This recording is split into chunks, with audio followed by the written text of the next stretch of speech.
മാനന്തവാടി നെടുംപൊയിൽ ചുരം റോഡിൽ നിർമ്മാണ പ്രവർത്തനങ്ങൾക്കിടെ തൊഴിലാളി മരിച്ചു. പേരിയ ചന്ദനത്തോട് സ്വദേശി ബാബു പീറ്ററാണ് മരിച്ചത്. ഇന്ന് രാവിലെ മണ്ണിടിഞ്ഞ് കമ്പിക്കടിയിൽപ്പെട്ടാണ് അപകടമുണ്ടായത്. വിവരങ്ങളുമായി സജോ ദേവസ്യ ചേരുന്നു. സജോ, വിശദാംശങ്ങൾ. കണ്ണൂർ മാനന്തവാടി പാതയിലെ നെടുമ്പോയിൽ പേരിയ ചുരം നേരത്തെ കനത്ത മഴയിൽ ഭാഗികമായി തകർന്നിരുന്നു. പിന്നാലെയാണ് മഴ കുറഞ്ഞതോടുകൂടി പുനർനിർമ്മാണ പ്രവർത്തനങ്ങൾ ആരംഭിച്ചത്. ഇതിനിടെയാണ് മണ്ണ് ഒരു ഭാഗത്ത് വലിയ തോതിൽ മണ്ണ് മാറ്റി ഒരു ഭാഗത്ത് വലിയ തിണ്ട് രൂപപ്പെട്ടിരുന്നു.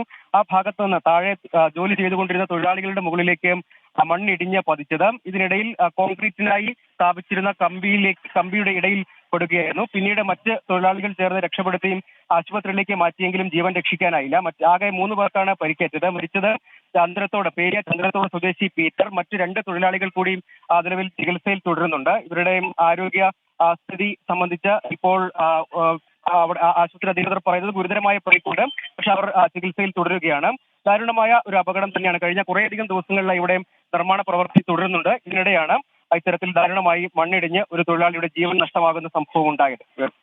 ശരി, സജോ ദേവസ്യാണ് വിവരങ്ങൾ കണ്ണൂരിൽ നിന്ന് നൽകിയത്.